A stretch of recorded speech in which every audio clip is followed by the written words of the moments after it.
let's go back to the topic at hand because so you asked us, are we single? And we both responded with no. And yes, y'all are. Y'all are single. I'm sorry, we both are single. Yes, I meant to say but what I've come to realize is that when I say, hey, no, we're single, girls will say, well, how could you give advice when you're single yourself, right? Is that the angle that you were trying to go with here, probably? No, because you're a man. I mean, you know what, you've been in a relationship before, right? Yeah. Okay, so you're giving me, now did you, see, I don't want to get into all that, but. That's fine, go ahead. You're just telling me facts, I don't have to agree, but you're speaking for the majority of men, so I may not agree with that. I may think that have hope there's a guy out there that won't do what you're saying, but the majority of men, I mean. Well, from the man that you just described on the thing, he's going to definitely do what I just told you. Okay. All I'm going to say is a single man is not the same as a single woman. I look at it like if a woman is single past a certain age, she's a failure. If a man is single past a certain age, he's probably one. Yeah. Because if a guy has all the options where he can just bang a bunch of chicks, he's going to do so. A lot of guys stay bachelors if they can. A lot of guys get married out of necessity, like I said before, to get stable sex from one girl because most men don't have the ability to be able to attract a lot of women. Look at Hugh Hefner. Look at Dan Bilzerian. Look at anybody that's like a playboy. Why are they admired so much? Because very few men can pull off what they're doing, having hordes of women hanging out with them and having sex with them and not necessarily having to lock down one woman.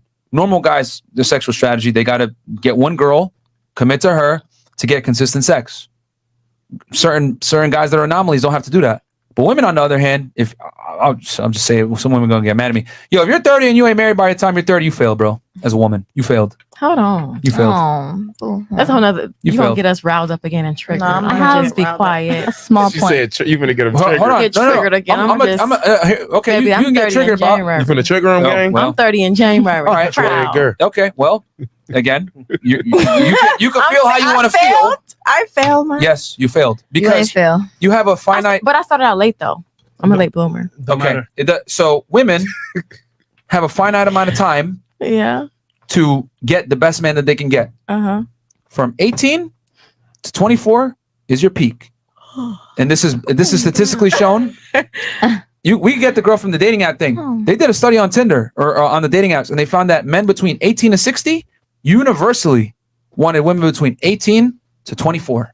So within that window, the world is your oyster. You can get any fucking guy you want. Not only can you get any guy that you want, you could probably get him to commit to you, assuming you're attractive. So, but here's the thing. A lot of girls take this time. I'm going to go to school. I'm going to have my hot girl summers. I'm going to do my thing. I'm going to be single, wild, and free. You know what I'm saying? And you could be young, wild, and free, but that time clock is always ticking. So by the time you hit 30, you don't necessarily have the same level of options that you did when you were 24. And here's the other problem.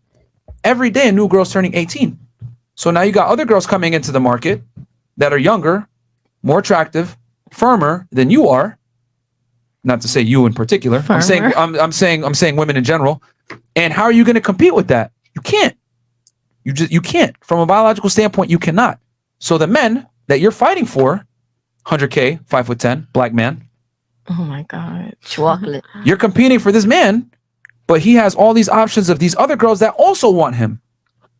So tell me who has the leverage now?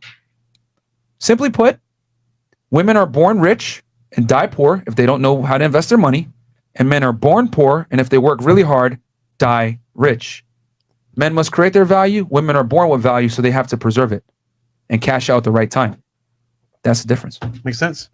Have you really? But is that assuming all the 18-year-olds are all like super submissive? Because a lot of this 18-year-olds and 20-year-olds and younger generation are very feminist and very like, oh, I'm not going to do this and that for a man. I'm using 18 as a placeholder number. Gotcha. I'm not saying like 18-year-olds are more feminine. No, I'm not saying that. I'm just saying that the younger, like men are attracted to youth and beauty. It's biologically ingrained in them, man. Like you look at any guy who has some kind of money and status, he's always dating a girl, typically on average 7 years younger than him.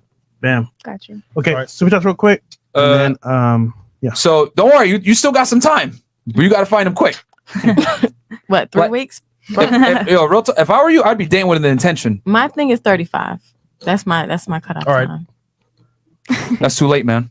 No, it's not. It's won't, all about the genetics and the.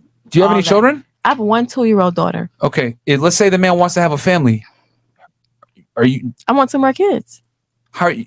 I gotta get it popping. You do realize at 35 years old, your ability to bring a child to term has dropped precipitously, right? I pray.